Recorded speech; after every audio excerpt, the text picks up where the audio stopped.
CPIM-നെതിരെ ആഞ്ഞടിച്ച് കേന്ദ്ര ആഭ്യന്തരമന്ത്രി അമിത്ഷാ. CPIM-ന്റെ ലക്ഷ്യം അണികളുടെ വികസനം മാത്രമാണ്. കേരളത്തെ ദേശവിരുദ്ധരുടെ താവളമാക്കി UDF ഭരണത്തിൽ കേരളം അഴിമതിയുടെ കുത്തരങ്ങായി മാറി. 2026-ൽ കേരള ഭരണം പിടിക്കുമെന്നും അമിത്ഷാ അവകാശപ്പെട്ടു. തിരുവനന്തപുരത്ത് നടന്ന വാർഡ് തല നേതൃസംഗമത്തിൽ K. സുരേന്ദ്രനെ അമിത്ഷാ പേരെടുത്ത് പറഞ്ഞ് പ്രശംസിച്ചു. केरल की जनता ने कई साल तक दोनों को मौके दिए, मगर दोनों ने किया क्या?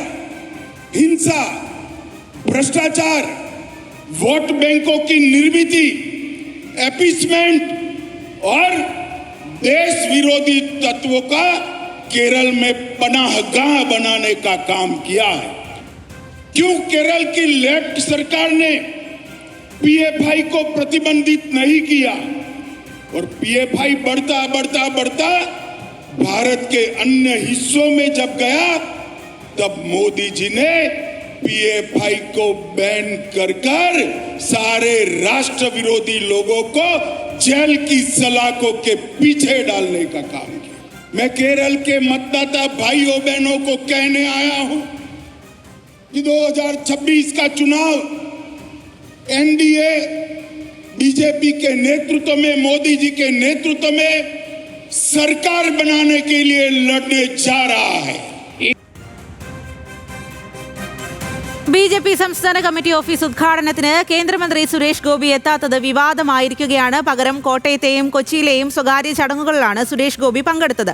അമിത്ഷായുടെ അനുമതി വാങ്ങിയിരുന്നുവെന്നാണ് സുരേഷ് ഗോപിയുടെ വിശദീകരണം ഇക്കാര്യത്തിൽ. വിവരങ്ങളുമായി ചന്തു ചന്ദ്രശേഖറാണ് ചേരുന്നത്. ചന്തു, എന്തായാലും വലിയ ജനാവലി ആണ് ഈ ഒരു അമിത്ഷായുടെ പരിപാടിയിൽ പങ്കെടുക്കാനായി അവിടേക്ക് എത്തിയത്. അത് നമ്മൾ ആ ദൃശ്യങ്ങളിലും കണ്ടതാണ്.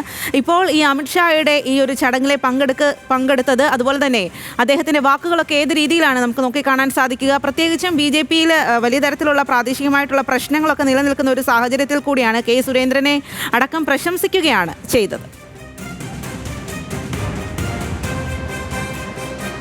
സ്വാതി, ഇന്നലെ രാത്രി തിരുവനന്തപുരത്തെത്തിയ കേന്ദ്രമന്ത്രി അമിത്ഷായ്ക്ക് 2 പരിപാടികളാണ് പ്രധാനമായും ഇവിടെ ഉണ്ടായിരുന്നത്. അത് ഒന്ന് BJP-യുടെ സംസ്ഥാന കമ്മിറ്റി ഓഫീസിന്റെ ഉദ്ഘാടനം, മറ്റൊന്ന് പുത്തരിക്കണ്ടം മൈതാനിയിൽ നടന്ന വാർഡ് തല നേതൃസംഗമം. ഈ സംസ്ഥാന കമ്മിറ്റി ഓഫീസിന്റെ ഉദ്ഘാടനത്തിന് ശേഷം പുത്തരിക്കണ്ടം മൈതാനത്തിൽ എത്തിയ അമിത്ഷായ്ക്ക് ആവേശകരമായ സ്വീകരണമാണ് പ്രവർത്തകരിൽ നിന്ന് ലഭിച്ചത്. സ്വാതി സൂചിപ്പിച്ചതുപോലെ തന്നെ വലിയ ഒരു ജനാവലി പുത്തരിക്കണ്ടം മൈതാനിയിലുണ്ടായിരുന്നു. 4 ജില്ലകളിലെ വാർഡ് തല നേതാക്കളാണ് ഈ യോഗത്തിൽ പ്രധാനമായും ഈ ചടങ്ങിൽ പ്രധാനമായും പങ്കെടുത്തത്.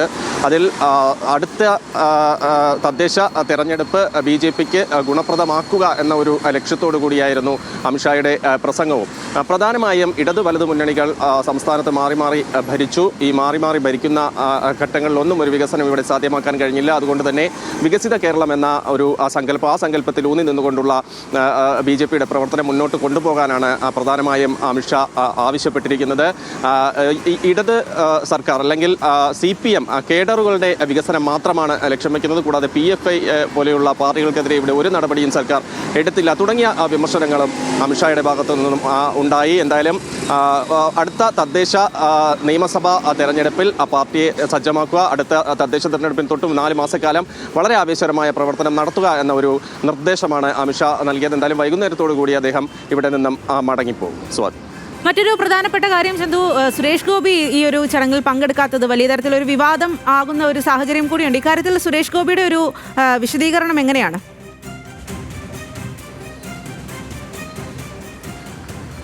സ്വാതി, പ്രധാനപ്പെട്ട നേതാക്കളെല്ലാം തന്നെ പ്രത്യേകിച്ച് കേന്ദ്രമന്ത്രി അമിത്ഷാ പങ്കെടുക്കുമ്പോൾ തലസ്ഥാനത്ത് എത്തിയിരുന്നു. K. സുരേന്ദ്രൻ ഉണ്ടായിരുന്നു, V. മുരളീധരൻ ഉണ്ടായിരുന്നു, MT രമേശ് അടക്കമുള്ള നേതാക്കൾ, അങ്ങനെ പ്രധാനപ്പെട്ട എല്ലാ നേതാക്കളും ഉണ്ടായിരുന്നപ്പോൾ അദ്ദേഹത്തിൻ്റെ അസാന്നിധ്യമാണ് ഇവിടെ ചർച്ചയായിരിക്കുന്നതും വിവാദമായിരിക്കുന്നത്. പ്രധാനമായും സംസ്ഥാന കമ്മിറ്റി ഓഫീസിൻ്റെ ഉദ്ഘാടനത്തിനടക്കം സുരേഷ് ഗോപിയുടെ ഒരു അസാന്നിധ്യം ഇവിടെ ചർച്ചയായിരിക്കുന്നത്. എന്തായാലും ഇതുമായി ബന്ധപ്പെട്ട് സുരേഷ് ഗോപി കൂടുതൽ പ്രതികരണങ്ങൾ നടത്താൻ തയ്യാറായിട്ടില്ല. അദ്ദേഹത്തിന് മറ്റ് പരിപാടികൾ സംസ്ഥാനത്ത് നിന്ന് ഉണ്ടായിരുന്നു, അദ്ദേഹം സംസ്ഥാനത്തുണ്ട്.